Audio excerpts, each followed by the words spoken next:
I'd like to welcome everybody to the Winston-Salem Finance Committee meeting today. And Councilmember Robert Clark will not be here, Chair Clark, and he has a couple of questions that I am going to talk about as we go through the agenda. I'd like to start with saying that, again, if we could have a small moment of silence for all of the families that have suffered needless violence and for Mr. Floyd and our community. If I could have a 30-second moment of silence.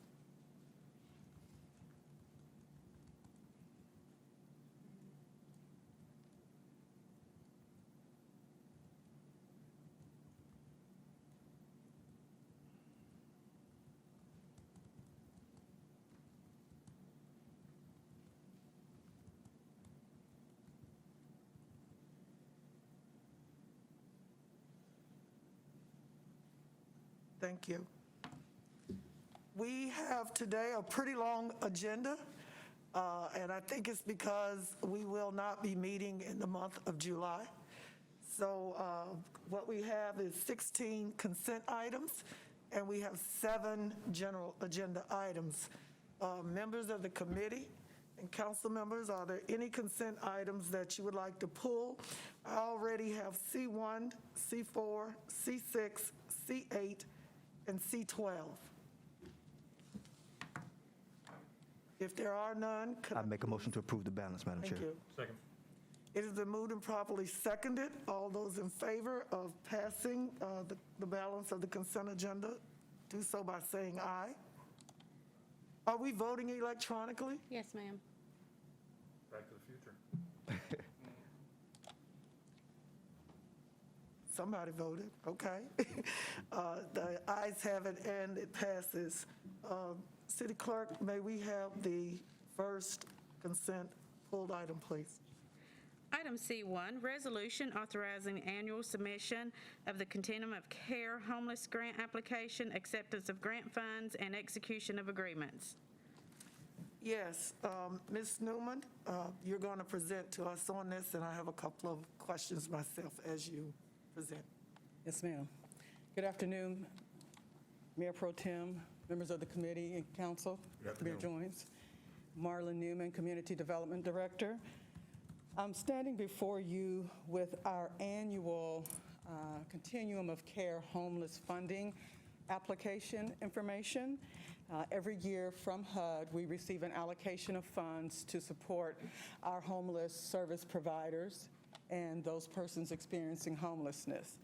This year, annual application is estimated to be close to the same amount as what you see listed here at $2,235,705.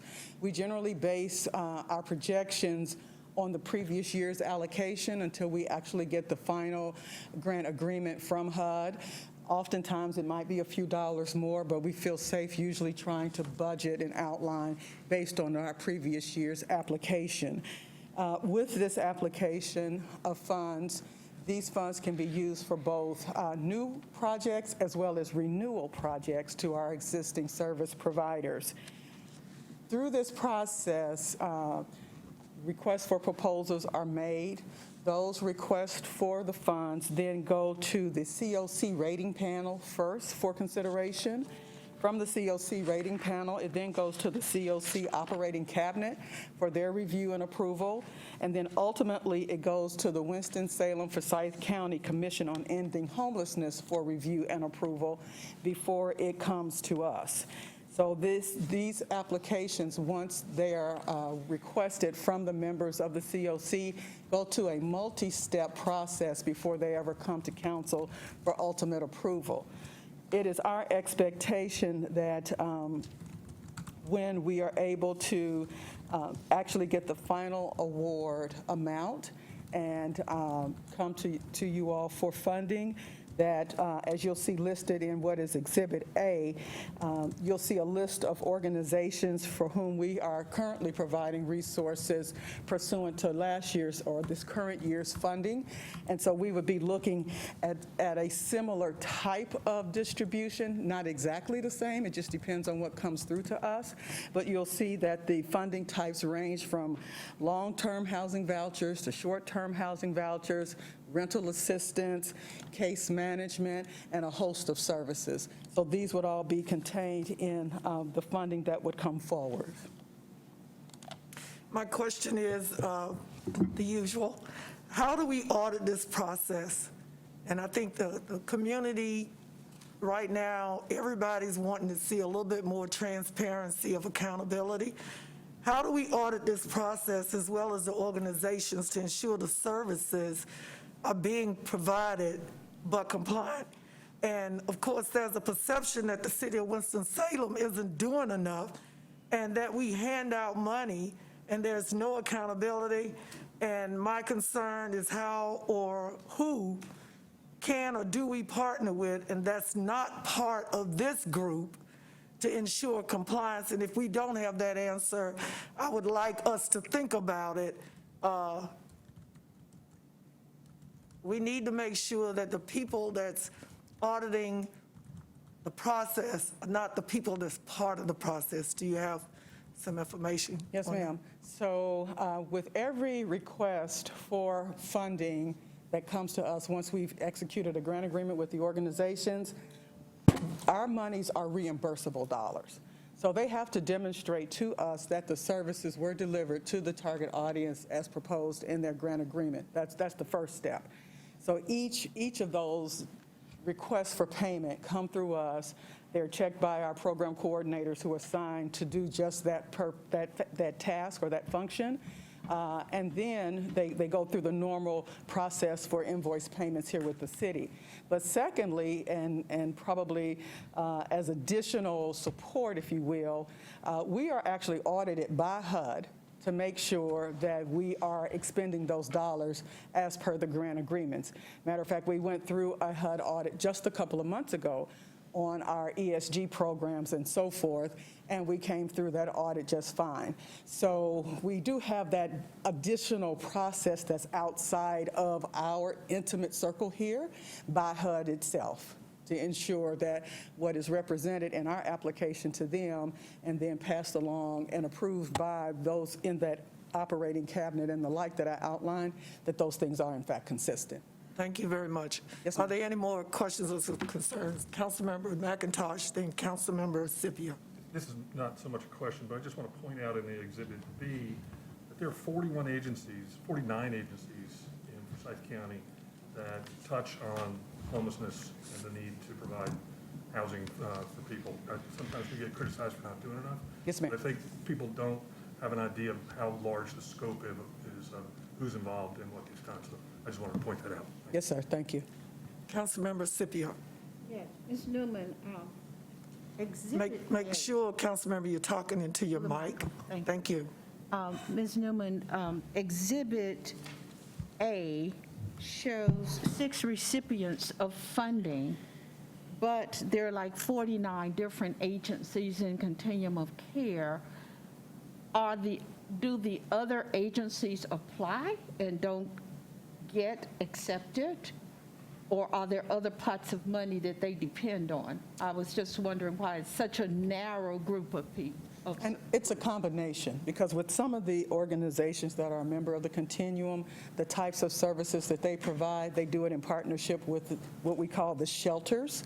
So largely what you see here are those that are providing shelter or shelter-related services, but a lot of them have partnerships and interrelated relationships. Some of them actually receive their support through other pots of money with United Way. So they come at it from a variety of angles.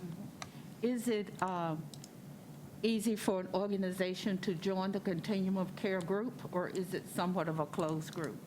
Oh, I would imagine it's an open group. As long as your organization is providing any kind of service or support for persons experiencing homelessness, it's an open table. Thank you. ma'am.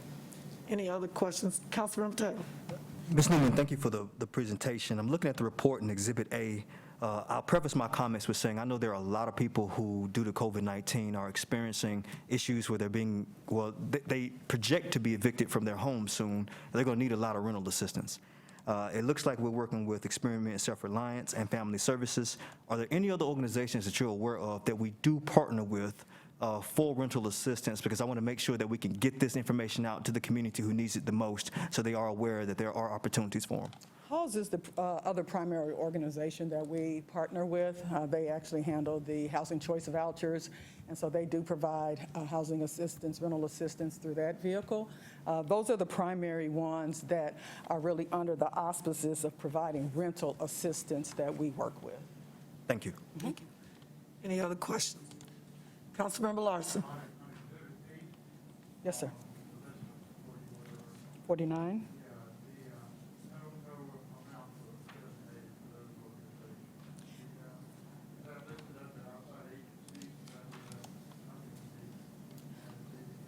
Or some of them actually come through our CAC process, our Community Agency Allocation Committee, and that's part of how some of them also receive their funding. So not everyone is a direct recipient of city funds.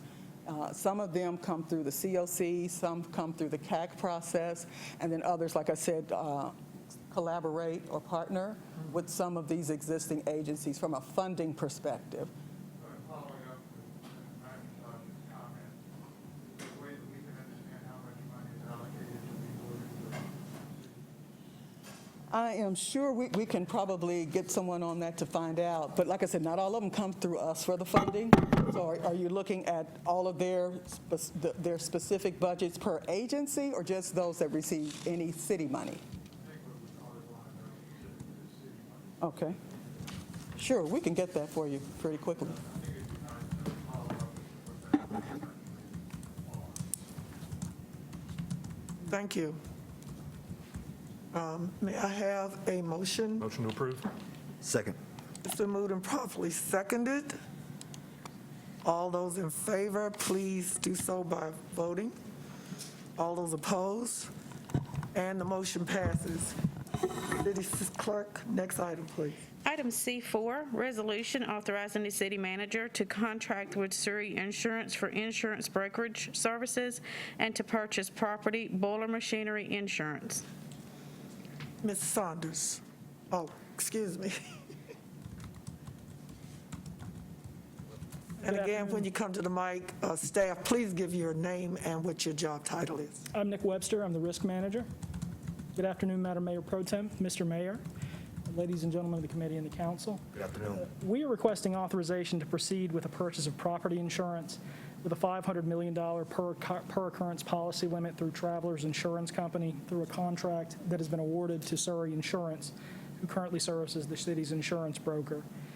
The total premium for this policy for this year is $699,813, which is a significant increase compared to last year's premium of approximately $456,000. This increase is being driven by two factors. One is the general hardening of the insurance market, which reflects carriers leaving the market, and therefore insurance premiums becoming less competitive and more pricey. The other issue is concerns with the carrier regarding the conditions of the roof at the Lowry Street facility at 2000 Lowry Street. We tried several options to try to secure a lower premium. We marketed this entire policy, the entire blanket policy, with all the city's $1.149 billion worth of properties to 13 other carriers to try to secure a better premium. We also severed Lowry Street from the policy and marketed it separately to try to get a better premium. However, unfortunately, Travelers remains the best price compared to all others, and I believe actually they were the only other carrier whose premium was under $1 million. So today we're requesting authorization to proceed with this insurance purchase, and I'm happy to entertain any questions. One of the things, Mr. Webster, I'd like to see, or the council if they want to, the list of the 13 other providers. Yes, ma'am. And if our bid was the same, our proposal to them as it was Travelers, and the inventory of the property, the Lowry Street roof, do you foresee any other issues with our assets that could drive this premium up even more during these times that we're going through? Well, of course, the Lowry Street premium is the most pressing. However, there are other facilities here at the city that are aging. I think that for the most part, our property's in pretty good shape. I think one of the problems that we face is that there are less and less insurance carriers who are willing to write this particular type of policy. We have a wide variety of building types and locations and exposures. And there are just a few carriers, I believe, who would even write this, who would even consider writing this. And that list continues to dwindle in this hardening market, which is going to increase that pricing pressure. Thank you, Councilmember McIntosh, and then Councilmember Scipio. So to be clear, the Lowry Street roof is not covered under this policy? No, it is, sir. It is covered under this policy. We attempted to sever that policy, to sever the Lowry Street facility from the blanket policy and market it independently to see if we could secure a better premium for it as a standalone property with a standalone policy. However, we weren't able to get a better deal. That's a big chunk, I'm sure that's one of those. Yes, sir, absolutely. Councilmember Scipio? Yes, Mr. Webster, what did you say the value of our total property was? I'm sorry. Go ahead. The replacement cost, the current estimate for the replacement cost is, I believe, $1.149 billion. Billion. Billion with a B, yes, ma'am. And how many pieces of property does that include? There are hundreds, ma'am. The exact number I don't have off the top of my head, but I could get you the list if you'd like. I would love to see that. Yes, We ma'am. have over 100, Well over 100. Well, Several hundred. several hundred Yes, ma'am. city-owned properties. Yes, ma'am. That we must insure. Yes, ma'am. Yes, I'd love to see that list. Thank you. My pleasure. thank you, Councilmember Scipio. Any other questions? May I have a motion to approve? Motion to approve. Second. Been moved and properly seconded. All those in favor, please vote electronically by pressing yes. All those opposed? And the motion passes. City Clerk, next item. Item C6, resolution authorizing the city manager to approve a change order with Alamance Stripping and Equipment, LLC, for additional construction services for bicycle lane stripping and signing on the 2019 pavement markings and sign installation contract. Councilmember McIntosh asked for this item to be I had a put. question more for what's not on here than what is on here. I'm just I'm looking for a date of when we're going to start work on the intersection of Buena Vista and Reynolds. That's a project that's been on the books for a long time, and I'm just looking for some idea of when that might get started. Thank you, Councilmember and Madam Chair and Mr. Mayor, members of the committee. Councilmember, specifically to your question, I can get you the prioritized list and shows when that is. We have put that in a priority. You know, we went through this issue where we let some of these projects and we had trouble getting contractors to do these smaller intersection projects. And so what we did was we just prioritized the master list based on the need and certain other criteria, and then availability of our on-call contractors based on their schedule. And we've prioritized it that way. So tonight I can't give you an exact date. I can give you that list and then how we structured that prioritization. That'd be helpful. Thank you. Any other questions? Madam Chair? Councilmember Bessie. Thank you. Just a question with regard to the strapping on Academy Street and Hawthorne Road. Can you tell us which intersections that striping, additional striping will run between? Yes, I think I can do it off memory. I don't have the maps in front of me, Councilmember, but I can get you that information. But essentially, Hawthorne is, if I may, I believe it's around the hospital out towards Bolton, if my memory serves me correctly. But if not, I'll get you those maps and pinpoint those locations for you. All right, thank you. Do you happen to remember the Academy? Academy Street is basically Marshall Street West. The length of Academy? I don't think it's quite the length, the end point. I'm not off the top of my head. I'm not too familiar with, but I can get you that information. Thank you. Any other questions? Councilmember Larson, do you have a question? I think that I asked that question earlier of staff, and I think it's Hawthorne to Marshall Street. Thank you, Councilmember. That sounds accurate. And council members, again, please remember to speak into your mics, Sorry. okay? Sorry. Sorry about that. That's okay. Any other questions or concerns?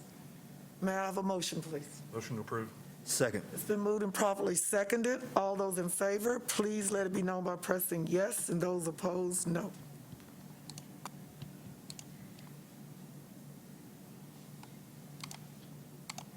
And the motion passes. Next item, City Clerk. Item C8, resolution awarding purchase orders for sole source vendors. Who's that? Mr. Bates? Good afternoon, Jerry Good Bates. afternoon. My question is basically more than just a question, it's a comment. I've looked at this list, and this list is the same list from C6, am I not right? The vendors? It should not be. It's not? C6 is a total, C6 is, it's not the, that's not one of my items. That's the one that was just briefed, I believe, C6. Well, some of the vendors are on that list. No? Possibly, are you referring to C7 or C10? C7. I'm sorry, you're right. You're right, you're correct. But anyway. Okay. In light of the present situation or where our country is on equitable opportunities, I'd just like to point out to everyone in the listening audience, staff and those present, that this is an example of how many businesses, small and large, there are. But unfortunately, we don't see the diversity of minorities, women and people of color in that same playing field. And it's not because the city doesn't look for them. It's because the opportunities for these groups to even start these businesses decades and years ago never presented itself. And it can be debated as to why, but I just wanted everybody, if you haven't read the list, read the list, and even do like I did, go online and Google some of these companies, these businesses. It just points to, again, how important creation of jobs and training is if we truly want people to have an opportunity at an economic quality of life. That's basically what I was wanting to say about that, but it's a pretty big, and we're allowing our employees, the staff, basically to vet these contracts. Am I correct, Mr. Garrity? Basically. And I know over the past years, we've done some changes, Mr. Taylor, Councilmember Taylor, myself, Mr. Montgomery, to ensure that the council even has an idea of who is getting paid to provide services to the city. But I would like to hope, and I don't know, Mr. Bates, if, because I did read the note where it said that MWBE, there are no known minority or women-owned businesses that are authorized distributors or manufacturers of this equipment. And that's just a big, loud message to all of us. Any questions or comments? Councilmember McIntosh. I've asked this question before, I know the answer I'm going to get, but why is, just picking out one of, a couple of many here, a John Deere parts and services contract, why are they sole source? Why do we not? Because typically heavy equipment or, ag equipment related, you don't have the aftermarket that we would have in a lot of automobiles. They dictate, you'll void warranties traditionally if you don't use their service, parts or services. So James River is the North Carolina distributor for the parts and services for John Deere equipment, which is the case with Caterpillar. Same scenario. Many of these businesses that are listed on this list, they are the only state or, in some cases, regional, eastern part of the United States distributor for parts and services. That strikes me as anti-competitive. I mean, it's on the face of it, seems as if it's a monopolistic practice. On page 2, we've got, Chevrolet parts and services. Again, we've got 2 Chevrolet dealers in town. Understood. They did, or And I obtained my listing from the city's fleet department, and traditionally what you'll see, if you see a Chevrolet dealership here in the city, we have more than one. It's usually a lower dollar amount. It's where we are absolutely restricted to buy a specific component that goes on a Chevrolet vehicle. So we would have more than one particular Chevrolet dealership if they're available here locally. So it may only be $1,000 or so, whereas it was mentioned various parts and services. You may see their names on another list. That's where we're buying multitude of parts that you could get from maybe any dealership. Okay. I guess I'm just, my concern is, I want to know that staff is doing everything possible to get as many competitive bids as possible, and it just really rubs me the wrong way that some of these things are as restricted by the manufacturer, and tie our hands and cost us money. It's not a criticism, it's No, I'm not it's a taking peeve so. of mine. Yeah. Yeah, one thing I failed to mention, oftentimes there are certain suppliers on this sole source list that are heavy trucks, larger size, and some of the Winston dealerships do not distribute or sell the heavier tonnage pickup trucks or heavy-duty trucks. Unfortunately, we have to go to Greensboro for those particular components. Thank you. Thank you. And Mr. Bates, could you read the last paragraph of this CARF where it talks about these recommendations are based upon the provisions? The third paragraph on the CARF for the resolution. The CARF. Okay, where it says these recommendations are based upon provisions of North Carolina General Statute 143-129E, which provides that the formal bid requirements do not apply to purchases of apparatus, supplies, materials, or equipment when performance or price competition for the product are not available, when a product is available from only one source of supply. That's why Councilmember McIntosh is upset. One authorized source of supply. Okay. Thank you so much. And again, it goes back to the public, the citizens, small businesses. If you feel like, again, you're not getting a piece of the pie, contact your representatives in Raleigh. Okay? Thank you, Mr. Bates. Do we have any questions, more concerns? May I have a motion, please? Motion for approval? Second. All those in favor of the motion, please do so by pressing yes. All those opposed, press no.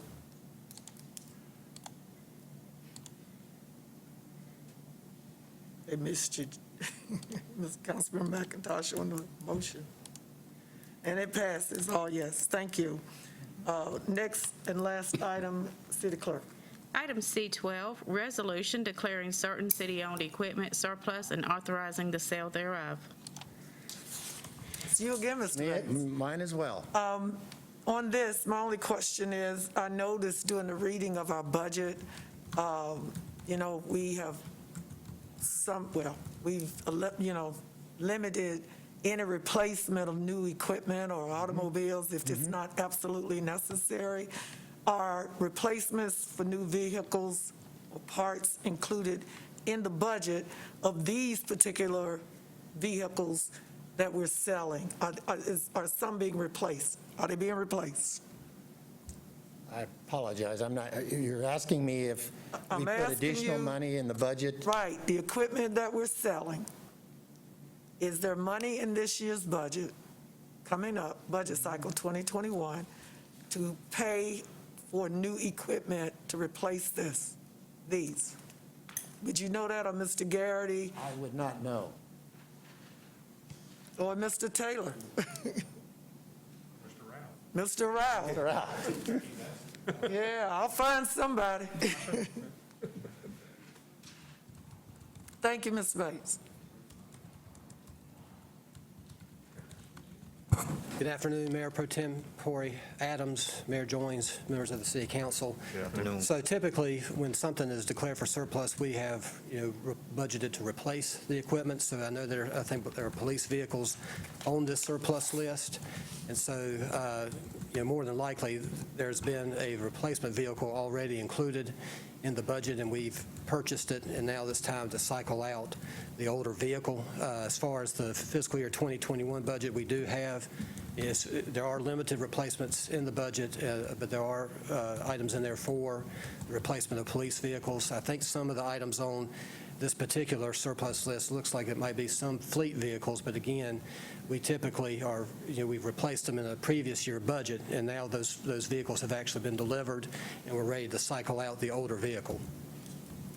So those new vehicles, whenever they came in, they came out of the 2019-20 budget or 18-19 budget? It could have been one of those budgets, most likely probably the 18-19 All right. budget. Any other questions? Councilman McIntosh. More an observation. If you've never been to one of these auctions, they're really pretty interesting. And if you've ever had the desire to own an old police car, this is your opportunity. You may not want one after you have it, because they get used pretty hard. But if you've ever thought about parking a used police car on your block to slow down speeders, here's your opportunity. Thank you. Thank you, Mr. Rao. May we have a motion, please? Motion to approve. Second. It's been moved and properly seconded. All those in favor, please vote by saying yes. Those opposed, no. You're not working? The motion passes. Thank you very much. City Clerk, general agenda, please. Item G1, consideration of items relating to budget ordinances for the fiscal year 2019-2020, ordinance amending the annual appropriation and tax levy ordinance for the city of Winston-Salem for the fiscal year 2019-2020, or ordinance amending the project budget ordinance for the city of Winston-Salem for fiscal year 2019-2020. Mr. Rao. Good afternoon again, Mayor Pro Tempore Adams and Mayor. I know it's a mouthful. So there's a number of items in this budget amendment. It's both items that you would often see when we're appropriating new monies that have come in, but also some year-end related budget items. And so I'm going to just hit the highlights in certain sections. So this first section that says appropriation of grants and other revenues received, I mean, generally there we've received some additional grant monies over and above what we may have budgeted, some program income. The one I really wanted to highlight is the last bullet in that section where we, through the Bureau of Justice Assistance, we did receive some of the CARES Act funding, $523,520 through the fiscal year 2020 Coronavirus Emergency Supplemental Funding Program. So the police department's going to use those funds to purchase laptop computers, Alexis Nexus reporting system, Street Smart, for COVID-19 tracking, personal protective equipment, and response team equipment. So we're very fortunate to already be realizing some of the CARES Act funding that's at least specified for certain needs. In the category of technical adjustments to program and capital budgets, and here again another number of kind of housekeeping items, but I did want to mention some that I think are noteworthy. One, we are amending the transit budget to appropriate some additional federal capital funding that we've received. Overall, it's about $590,000, which will be split between the Federal Transit Administration and then our match of that money. So the Federal Transit Administration piece would be a little over $472,000, and our match on that would be $118,000. Also, again, another CARES Act-related appropriation. As we know, we received a considerable amount of money, over $12 million through the CARES Act, through the Federal Transit Administration that we're using for various needs, both the replacement of some lost revenue within the transit system, but also for capital needs. So this amendment would simply move the portion of the funding that is for capital needs, principally $5.4 million for bus purchases and $250,000 that we'll use to facilitate the move of the Transportation Department to Union Station. So this is just simply a technical adjustment to get that into a capital fund so that we'll be able to spend that money without worrying about it kind of carrying over fiscal years. And then lastly, just wanted to note in this particular area of the amendment that we did receive $816,000 more in program income through our Home Investment Partnership Fund dollars, and that we are plan to use those funds for single-family housing production. And then lastly, we have a number of end-of-year amendments related to our public assembly facilities. The first one is $415,000 in the Winston-Salem Fairgrounds budget. Part of that amendment, $135,000, is appropriating additional revenues that we received through our non-fair events to basically offset the expenses of those particular events. So it's really kind of just budgeting that additional revenue. And then we also are appropriating $280,000 in reserves out of the Fairgrounds Fund to cover the projected loss in Bowman Gray Stadium. And that is part of this amendment. That's driven mainly by the fact that we haven't had a 2020 season so far, so we haven't received the rental income, we haven't received the concession revenues, but we have incurred the expenses at the beginning of the year to prepare the stadium for racing and for the coming season. Also, the amendment includes an additional $45,000 in the subsidy for the Benton. Again, the Benton basically shut down at the end of March. April has been shut down since then. I will say that $45,000 I think is pretty extraordinary considering the fact that the Benton has been closed for the last quarter. And that's mainly because they were having a great year up until that point. Their revenues, their projected loss, if you will, was still trending better than budget up until the point that COVID-19 hit and all the events basically were canceled. So, and then finally, we're appropriating some money to continue to work on implementing the new name for the Carolina Classic Fair at the fairgrounds, some one-time money to prepare the facilities. We are already underway painting some of the buildings. If you were to go by there now, the grandstand is blue, so it's prepared. We have it ready to install the new logo there. We've installed the logo on the livestock barn, so it's just incurring those one-time expenses. I'll be happy to answer any questions.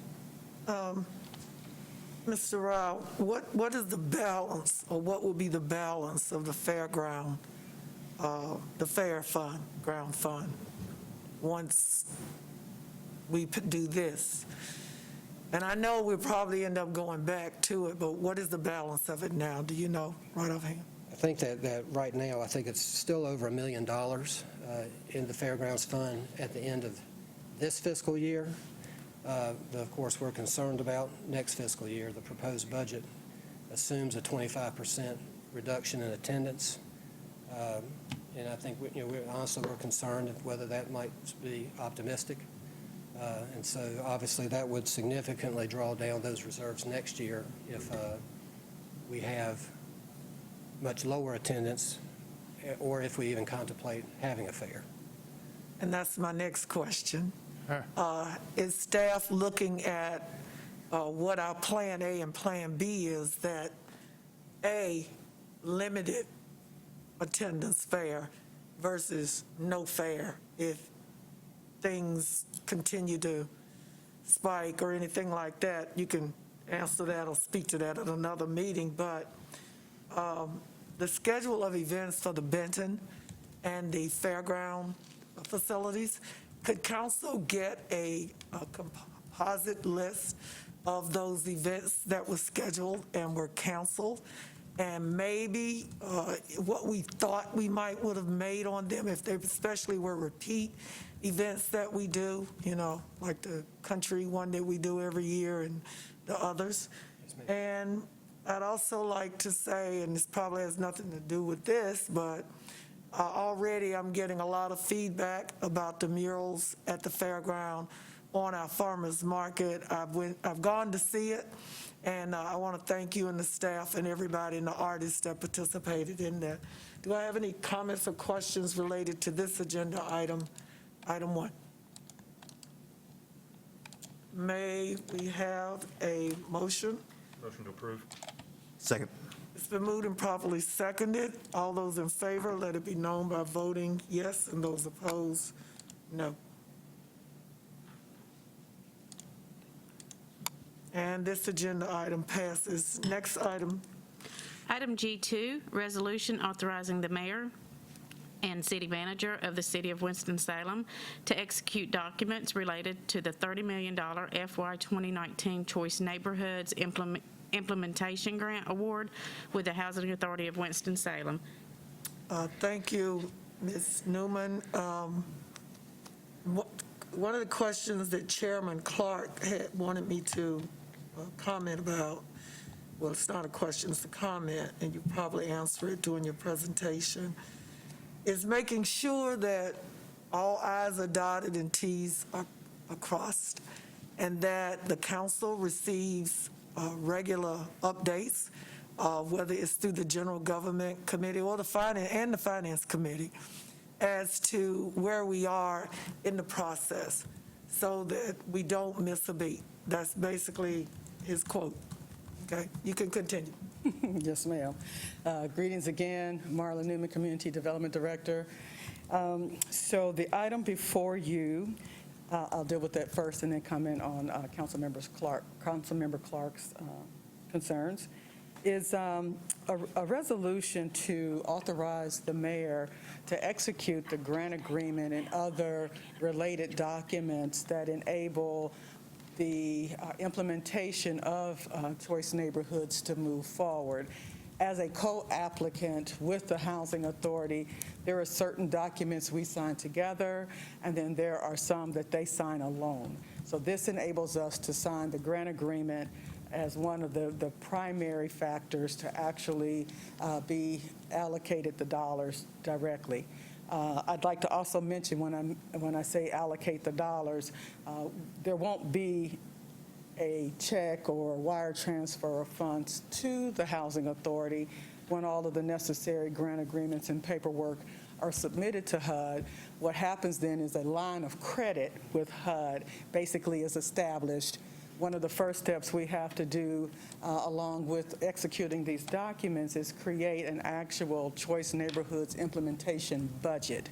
And then all of the dollars have to be requested per the budget, per line item in the budget, before they can be expended. So there are very specific steps that we must take throughout the entire process. Certainly, as our part continues, especially the neighborhood implementation aspect of it, we will certainly be coming to you regularly with that information, as well as periodic updates on the advancement of the implementation. If you'll recall, HAWS is the lead implementer with the housing portion of it in partnership with McCormick, Barron, Salazar. The people implementation part of the grant is led by Urban Strategies Incorporated. And so we have different lead entities for this process, but we will gain information from the other two lead entities as the project progresses, and we will also be coming to you as our part of the implementation progresses as well. Thank you. Mayor Jones. Thank you, Madam Chairperson.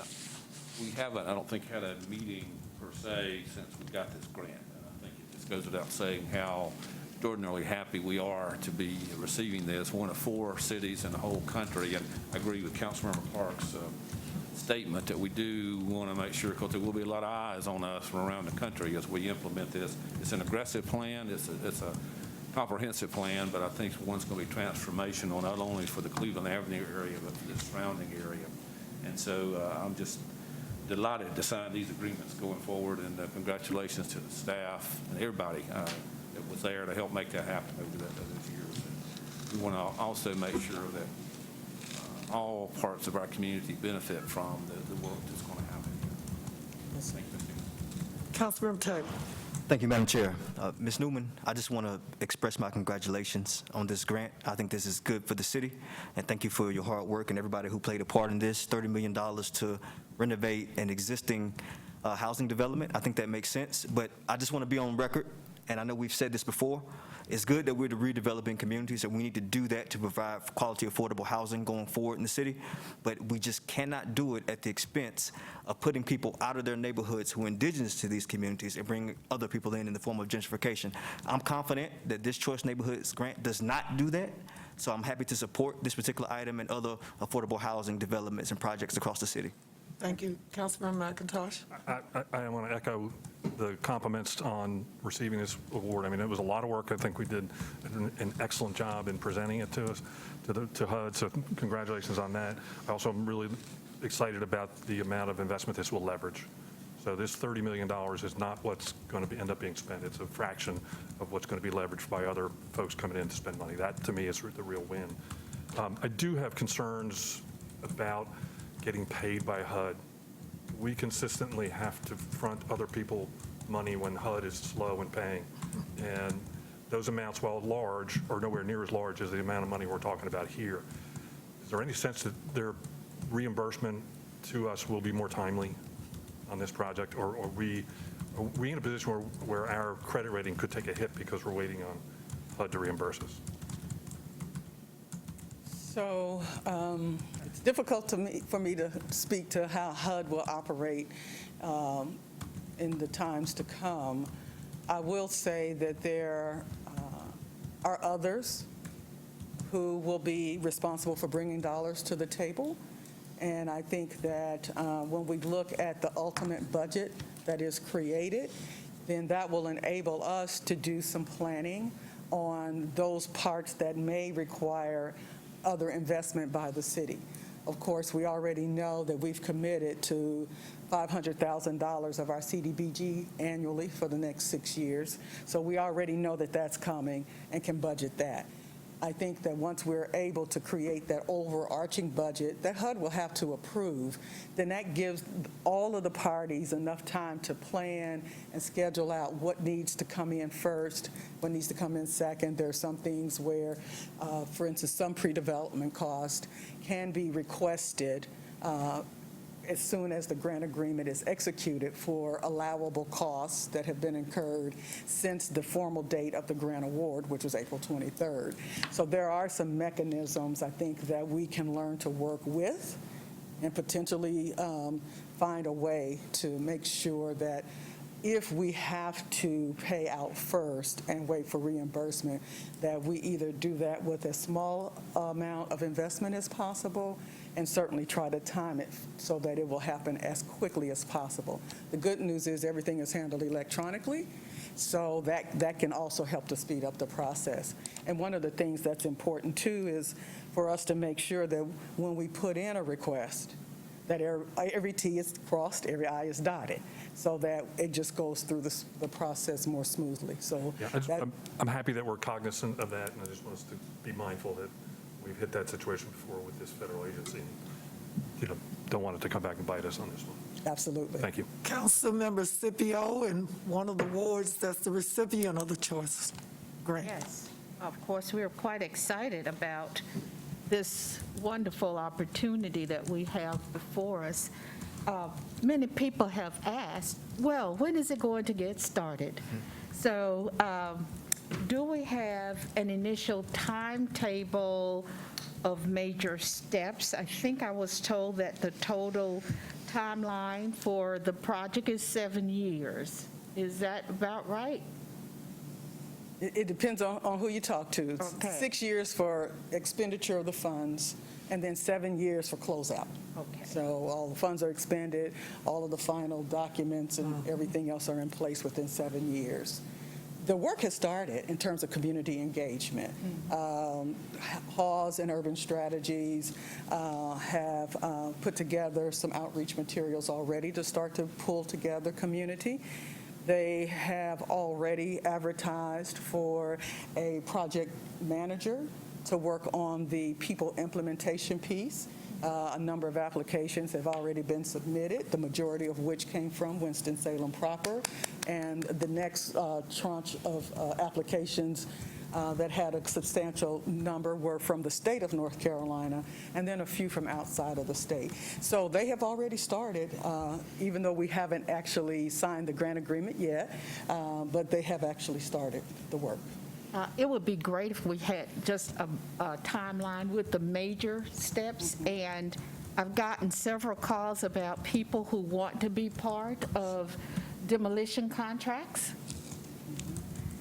If we could also have the contacts for that so that people will know if they have the kind of business that could be used.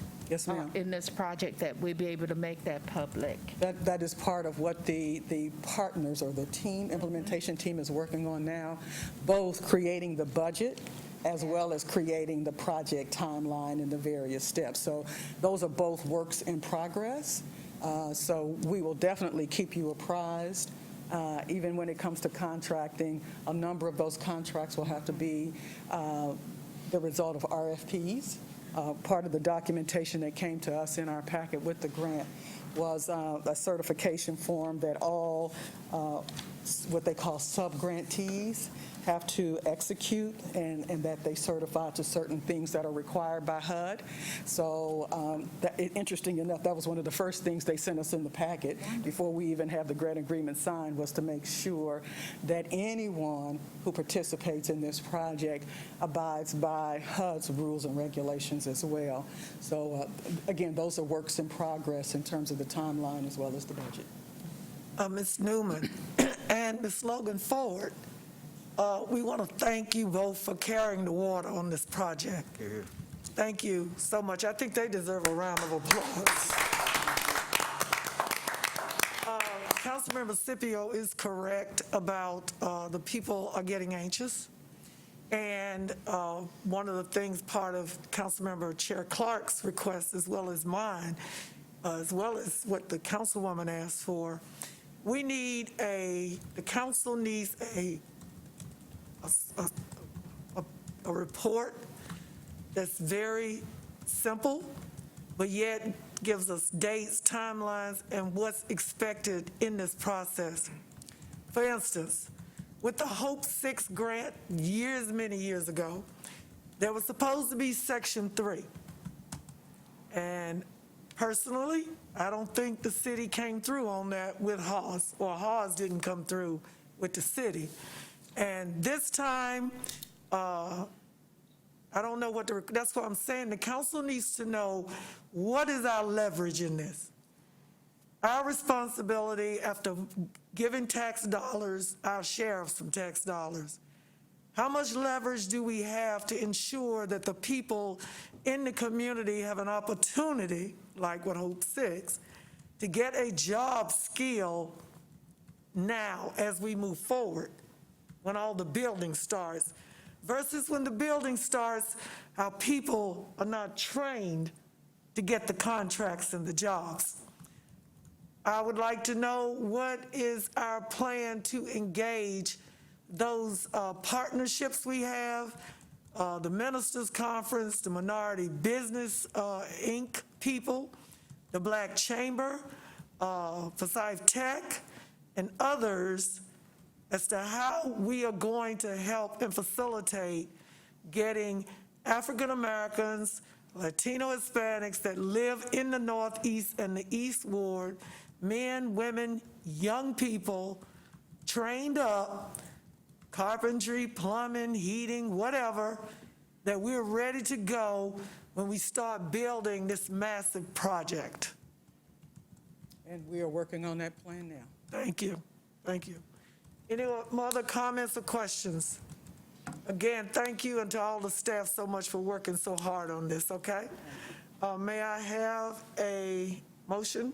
I move for approval of this item. Second. It's been moved and properly seconded. All those in favor, please press yes, and those opposed, no. And the motion passes. Thank you so much. Thank you. Next item, please. Item G3, resolution approving an application for North Carolina Drinking Water State Revolving Fund Loan for the Nielsen Water Treatment Plant Modernization Project. Ms. Saunders. Good afternoon, Mayor Pro Tem Adams, Mayor Joines, and members of the City Council. I'm Lisa Saunders, Chief Financial Officer. And today we have a resolution which authorizes application for loan funds under the North Carolina Drinking Water State Revolving Fund Program. The Nielsen Water Treatment Plant Modernization Project is a project that's currently in the CIP and budgeted at $81,870,000, or $81,870,000. I was going to say 81,000, is that all? 81 million, excuse me. In August of 2019, Local Government Commission approved a loan through the North Carolina Drinking Water Revolving Fund of $40 million for 20 years at 1.71% interest.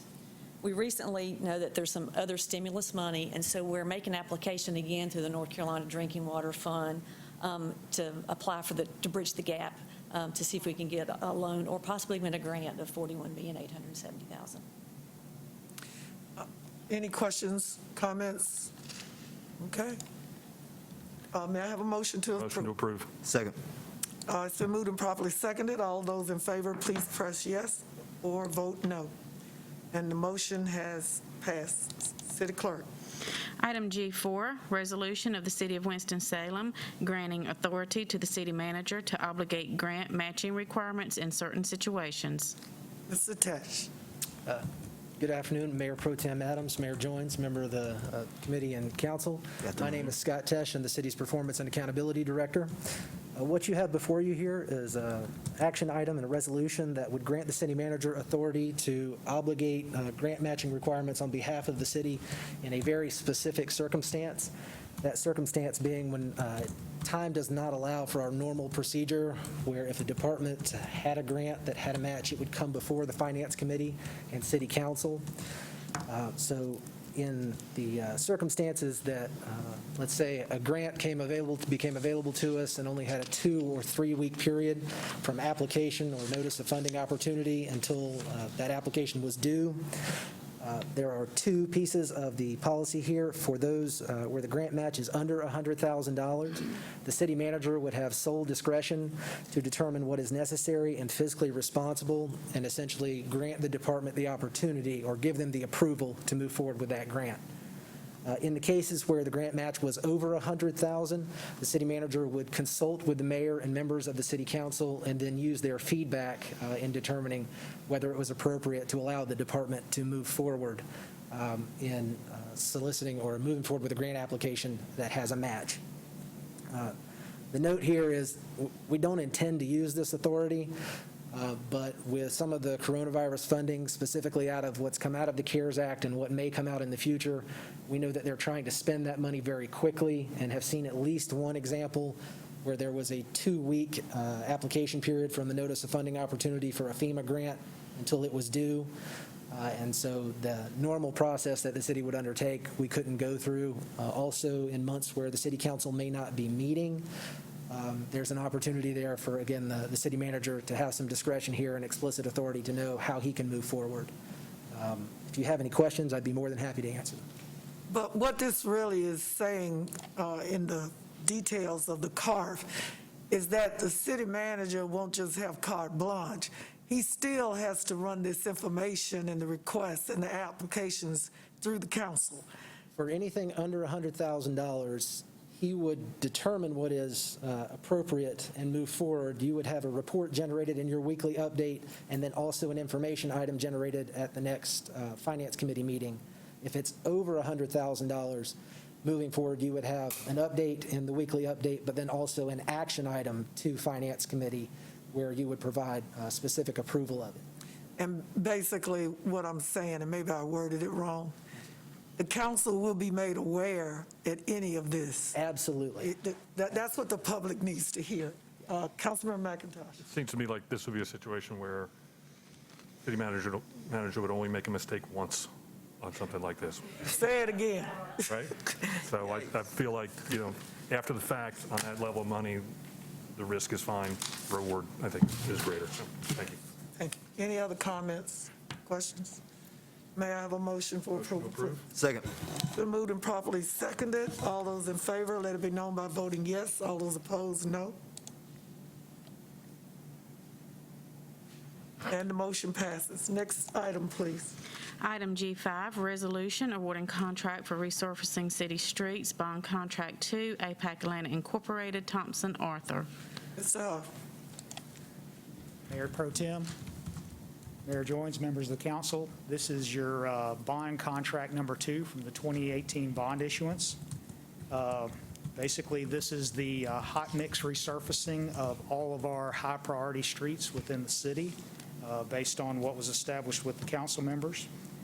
Your low bidder on the job is APAC-Atlantic Thompson-Arthur Division. They came in at $5,669,374. And they have agreed to the MWBE goals. And basically, contract provisions of pending approval would have them going forward in the late summer or fall of the year to start resurfacing of these roads. Bond contract number 1 is still underway and is we are hoping to finish up with that contract at the late summer months as well. I'll be happy to answer any questions. Mr. Huff, for the listening audience, have we used this contractor before? Mayor Pro Tem, yes, we have. And I think I'd like to have a list, and probably the council too, what local subcontractors they've used in the past. And whether they, again, you say they're adhering to our goals, but I'd like to see the names of the contractors, especially not just all small, but noted minority and women. And I'd like to know, you know, when that they've been considered of the smaller subcontractors, what their scope of work is going to be with the contractor. You have a question, Mr. Councilman McIntosh? Understood. Okay. I did look at the list, the street list, and maybe the North Ward was in the first bond package. That's what I'm thinking, right? Would that be almost close to correct? Yes. Okay, because I didn't see the end but one time, okay? Could I again get from staff, if you email me the streets from the first package, please? All right. May I have a motion to approve? Let me just say, Godspeed. So moved. It's been moved and properly seconded. All those in favor, please vote yes. Those opposed, vote no. And the motion passes. Next item, please. Item G6, resolution authorizing approval of a 2-year extension to the contract with Transdev Services Incorporated. Okay, Ms. McCullough. Good evening, Mayor Pro Tem Adams, members of the committee, and members of council. Good evening. I'm Tanique McCullough, Director of Transportation. Today, I'm here to talk about the item to approve a 2-year extension to the contract with Transdev Services. Transdev Services provides the services for WISTA. Their company is responsible for managing, supervising, and conducting the operations for our transportation transit services. I'm sorry. Can you hear me now? Yes, I was going to say again, our tech people, you might want to try to remind everybody, please, when you know that they're not, because I'm getting text messages from people in the public saying they can't hear some of us, okay? Okay. Thank you. I apologize for that. Is that better? A lot better. Okay. The Transdev Services provides they supervise and manage and conduct the operations for our transportation system, which is for WISTA. So they are responsible for hiring the staff that provides that services. This agreement is an agreement that we have for it's an administrative contract where we have a general manager on staff, and these funds provide fees to them to make sure there's a general manager for that service. The request is to extend the existing contract for 2 years. Transdev has been, through other names, has been providing services for us since 1999. And their current contract is scheduled to end July 31st, 2020. So our request is to allow a 2-year extension, and during that 2-year period, what we would do is put together some information for council to look at if we want to advertise for another administrative contract, or do we want to begin looking at going with a full operational contract. I'll answer any questions that you might have.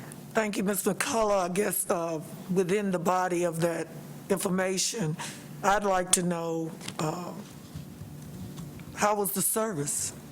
Are they performing, or based on the contract, what we and our customers expect?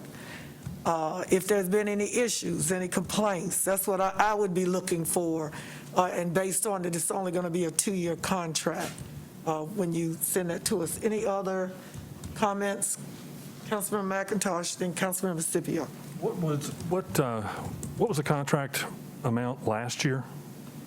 It is a monthly contract, and this is actually increasing it by less than 2.5%, I think, but I can give you those exact numbers. Okay, my concern was, it seems very last minute, like we're solving a problem that we didn't know was coming up. It's a 5-year contract, and here we are a month out from having to re-up this, and I'm just wanted to be sure we weren't going to get held over a barrel on pricing because we hadn't reacted to this early enough to thoroughly negotiate. Actually, their contract would increase about 3% each year, and this time they reduced the percentage increase. Okay, but I For guess the my question 2-year still extension. remains, why are we having to do this 2-year extension when it seems like we had plenty of time to know this was coming? Yes, sir, we did know it was coming. I think we were proceeding to look at advertising for another administrative contract, and as we began looking at what's happening in some other areas, we thought we needed to bring something before council to look at if we want to continue with an administrative contract or go through operations. And so the thought process was to go ahead and request a 2-year extension to give time to evaluate that, advertise, select a firm, and then be able to begin operating of that contract. So we're locked in with them, we're legally bound for another 2 years. Pardon me? We'll be locked into this contract for 2 years. It's not at our option to get out of it if we. The contract agreement does have some language in which we could make changes and not continue it for the 2 years. So there's always language in there to do that. But 2 years was just enough time that we thought that would allow us to bring more detailed information to council to make that decision on how we would move forward. Thank you. Any other, Councilmember Scipio? Thank you, Ms. McCullough. I apologize that I didn't get this answer prior to this meeting. I'm just a bit confused, and I just need you to educate me. What does TransDev do? What are the services that they actually provide? TransDev provides a general manager. The general manager is Donna Woodson. Donna Woodson has full oversight over the staff for WISTA. TransDev hires the employees for WISTA, so all of their drivers, the individuals that maintain the equipment, their supervisors, they all work for TransDev.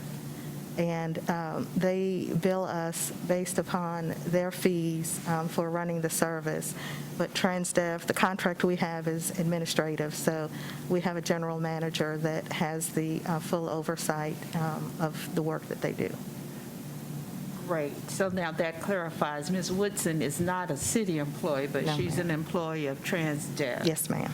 And TransDev actually runs our transit Yes. operations. Yes. All of them, including TransAid and all of those Yes, ma'am. other things. Yes, ma'am. Oh, all right. Thank you. That clarifies that for me. Thank you. Councilmember Bessie, and then Mayor Jones. Yeah, thank you, Chair Adams, and. See, that's how you talk in a mic. Go ahead, Dave. Okay, I was going to make sure this time I was talking in the mic. Councilmember Scipio has asked a very good question, and first let me say that as the Public Works Committee Chair with responsibility for helping oversee the transit services, I've been very pleased with Ms. Woodson's performance. It's been outstanding, in my opinion. We were lucky to get her. With regard to the overall question of why we hire the private firm to run our transit system, that is actually one of those odd artifacts of state law. North Carolina is one of a handful of states which has an absolute prohibition against departments of state government or units of local government entering into collective bargaining agreements with groups of employees that are represented by a union. This is archaic and, in my opinion, should emphatically be changed, but that's what we have in North Carolina law. And that conflicts with the federal requirement that for the very substantial assistance that the federal government provides for transit operations, you must be available to and able to negotiate with a unionized workforce if your workforce is unionized, which our drivers are. And so there has grown up this fiction in North Carolina that local governments are not negotiating with a unionized workforce by the expedient of our hiring a private company to manage the system, and they do the negotiating. So if when you ride the city bus, you'll usually see that the driver is wearing a cap with their local name on it, their union local, and so you're being served by a union worker. It's just under North Carolina law, we can't officially be the ones bargaining with the union. Excuse me, a bit of a long explanation, but it comes up from time to time, and that's what's happening there. Thank you. Thank you, Councilman Bessie. Thank you, my attorney, Mr. Bessie. Thank you. And this goes back to the safe bus days. Am I right? When the city purchased or was bought, the safe bus sold the company to the city. They basically been this way for a while, that they wanted to be able to have a union and determine their own wages and benefits. Councilmember Taylor. Thank you, Madam Chair. I have no problem with TransDev. Again, I echo Councilmember Bessie's comments. I think that Donna Winston has done an excellent job leading WISTA. If there is a little heartburn from Councilmember McIntosh, I'm certainly prepared to consider maybe a one-year contract extension, because this contract extensions come around every 5 years, but I'm perfectly capable and willing to make the motion as it is presented, 2 years. I think it makes sense if staff has presented this is the amount of time they need to move forward. But if you wanted to offer a counter, I consider 1 year while we're looking at the next five-year contract. If it doesn't increase any cost to us and they're willing to do it, I would prefer to see that. I would prefer to see two sequential one-year contracts versus a 2-year contract. Is that possible, Ms. McCullough? I think it is. We could get with the city attorneys and make sure that there's nothing in there. Mr. DeCane's coming up.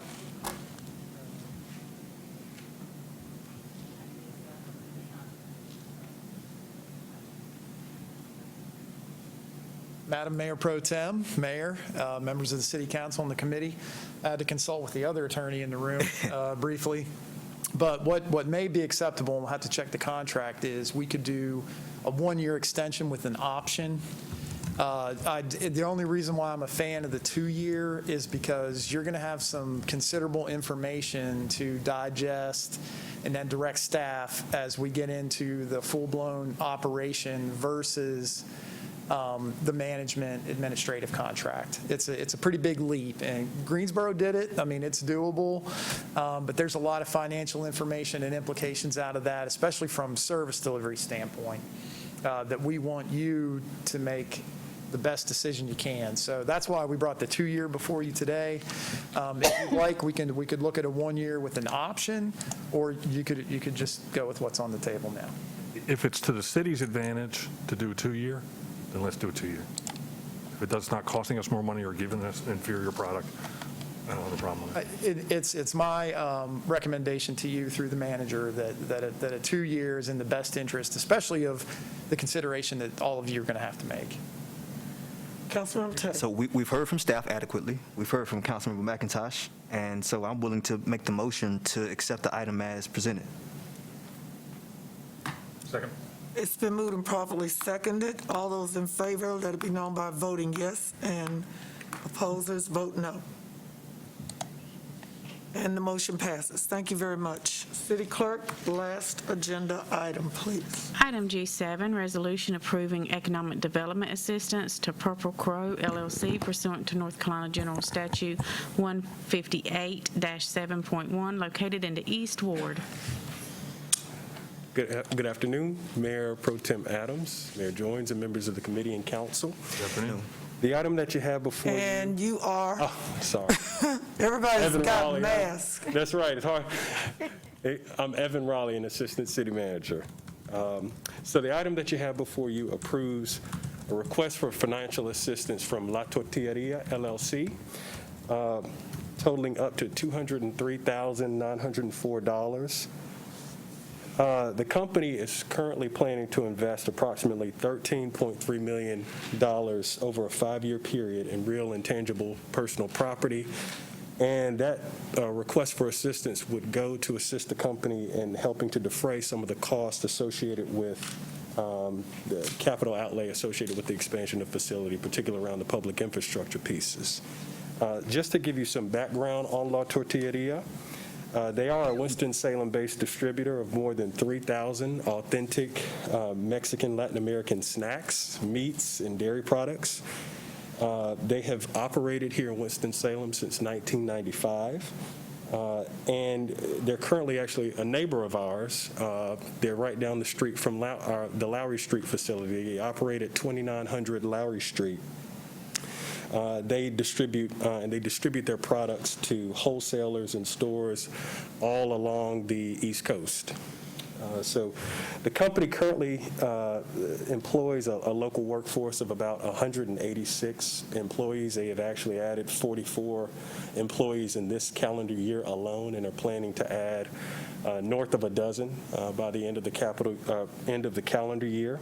And they're, as I said, are undergoing a significant expansion of their current facility. But as I indicated, they have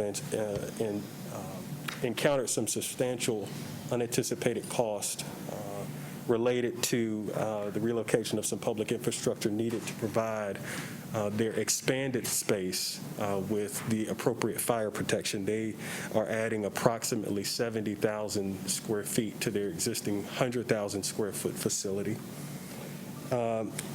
So that, just a little bit more background on the company.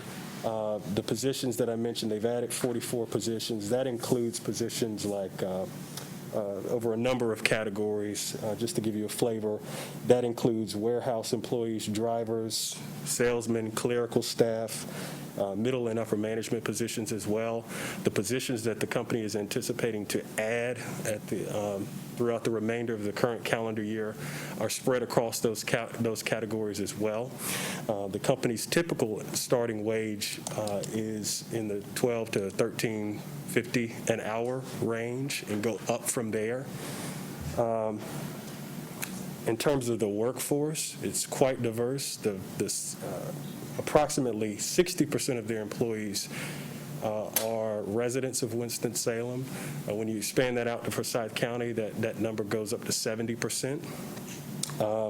And it's an 84% Hispanic workforce. And I believe that concludes the summary. I will pause, and I will acknowledge that we have Mr. Dan Calhoun, who is the president of La Tortilleria, with us to answer any specific questions you have about the project. Jeff Zenger, who is heading up the construction of the expansion of the facility, is also here to answer any questions that you might have. I'm going to Mayor Jones and then the council member of the ward, Scipio, if she'd like to say something as well. Any questions or comments? Thank you, Madam Chairperson. I just wanted to say this is a real hidden gem. I have to acknowledge that I have not been out there and went out and had a chance to visit and tour the facility. That's an amazing operation as they bring in product and then work with it and then get it back out all up and down the East Coast there. 186 job. This expansion is significant, $13 million right there, adding additional jobs as you heard, and we're helping an existing company, the one that's been here kind of under the radar in a lot of ways, but it's doing great work for us there. It fits so perfectly our criteria. We're only going to use about 50% of the new taxes that will be generated from this over a 5-year period. So it's a great return on investment for the city. The city gets initially investments going in the first year, and then after 5 years we'll get all of it there. So I think it's a great project, and urge our council to support this. Councilmember Scipio, would you like to say something? Always. We have a fabulous treasure in the East Ward. This is just phenomenal. Because of COVID, I have not gone to the plant. I have driven by the plant. And it's amazing because it is at the dead end of a street. And if you aren't purposeful, you won't go there. But it is just phenomenal. I celebrate the company for expanding here. So often we are asked to help relocate folks here. They are here and they're expanding. And isn't it wonderful? It's a community that is being celebrated with local people, because that Hispanic community, Latino community, it's emerging in our nation. I am so happy that they are here. So happy for the Purple Cow. And I hope we'll be able to sample some of the Purple Cow products at some time so that we become more familiar with what is actually here in our own community. Thank you, Councilmember McIntosh. I'm happy to see this come before us. I know there's been conversation going on for quite a long time about how to make accommodations so that we can keep this company here in Winston-Salem and the jobs here. To me, this is the kind of deal that, I know we get criticized for doing this kind of thing, but I'll take 50% of the tax generated any day of the week. This is a great deal. We need to do more of these. Thank you so much for sticking with us, hanging in there, and keeping your base here in Winston-Salem. Thank you. Councilmember Taylor. Thank you. Mr. Raleigh, I understand that there are 186 employees at the Purple Crow. Thank you for the work that you're doing to keep folks in Winston-Salem, Forsyth County employed. 1/3 of the Southeast Ward is people who are of Hispanic or Latinx descent. And I ask the same question when companies come to the city of Winston-Salem: how are we working to hire folks who are wanting to work in the city of Winston-Salem? So it looks like it's going to be an expansion. My first question is, maybe I missed it, but do we have an idea of how many employees will be brought to the table with this new expansion? Yes, Councilmember Taylor, my understanding is that the company plans to add an additional approximately 15 or so positions, additional positions as the expansion goes forth. My understanding is that the timeline is approximately through this calendar year, early into the next calendar year for the addition of those new positions.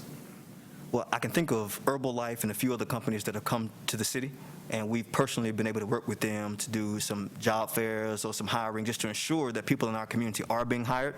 And I'd have to ask the same question for the Purple Crow.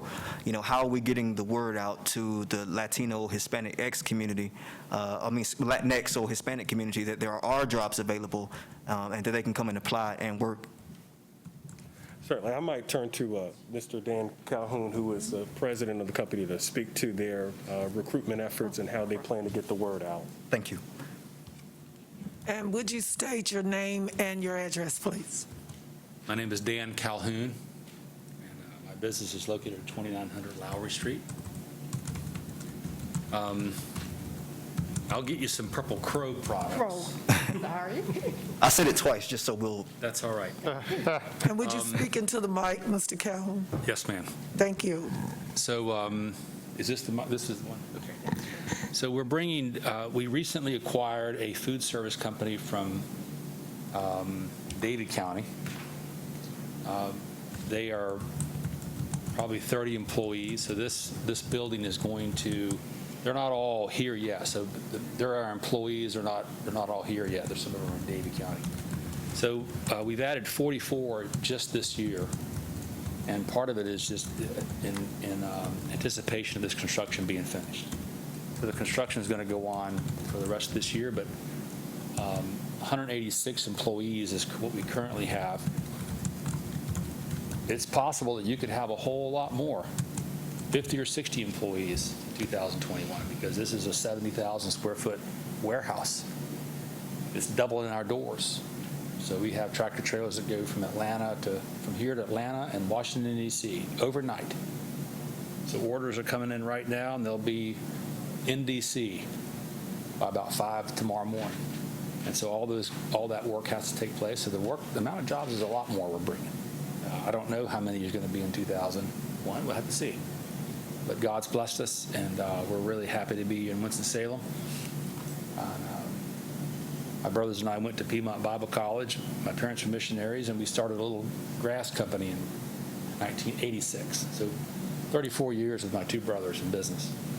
And so we did contract work for the city of Winston-Salem then for the streets. And so some of those tractors are still up and down the road. So we're happy to be here and happy to be part of this city. We're very proud to be part of the city and feel like we've been well treated. And so it's a real privilege to be able to add jobs and have something good for people to be a part of. And we're happy to be part of it with you guys. Mr. Calhoun, I want to thank you for providing those jobs and opportunities for the people of this community. I will defer to the councilwoman of the area. I know she's probably going to be very passionate about making sure she partners with you to get the word out to members in the community so that they can find out there is work, there are people hiring, and this city is working with businesses to create jobs and opportunities going forward. Thank you. If we were in the Southeast Ward, I would take the lead on that, but I definitely want to yield to the council member, and I'll be happy to partner with you if I'm able to. And if you want to come to the North Ward, you can do that too. But again, thank you all so much for what you're doing. Municipalities and cities, towns, and villages now are all struggling and fighting to try to ensure that the jobs that are in their cities stay in their cities. And we're also struggling, and will continue to struggle for a while, to get businesses to come here to increase the employment numbers, because all of us have suffered such a great loss the past 3 months that I'm just glad you're here, and I look forward to working with you as we move forward. Any other comments or questions? Can I make one more comment? So the parking situation, you all know all that happened on our property is just very tight. And so we need some help with some parking because we got so many tractor trailers and there's nowhere to park because of all the construction. The city owns some land right across the street from me. And I know that Mr. Messick gave it to y'all for about $10,000. I'd be happy to make a payment on that if you'd like. But we'd like y'all to consider, Evan's going to propose something, but I just want y'all to know that for us, it's very important to stay off our neighbor's property and to stay off the street. And so whatever your role is in that, I'll greatly appreciate it because it's very tight, particularly with all the construction going on. It's very hard to get the trucks in and out, and we don't want to slow the business down. So thank you for listening to me. Thank you. Any other comments or questions? That concludes. Oh, we need a motion. My bad. May I have a motion to approve this agenda item 7, please? I move for approval of item G7. And I'm going to second it before a bidding war starts out between council members. It happens. It has been moved and properly seconded. All those in favor, please let it be known by voting yes, and those that vote no, press the no button. And the item G7 passes. Thank you very much. Thank you all for being here today, and Public safety will begin at 6:05. this meeting is adjourned.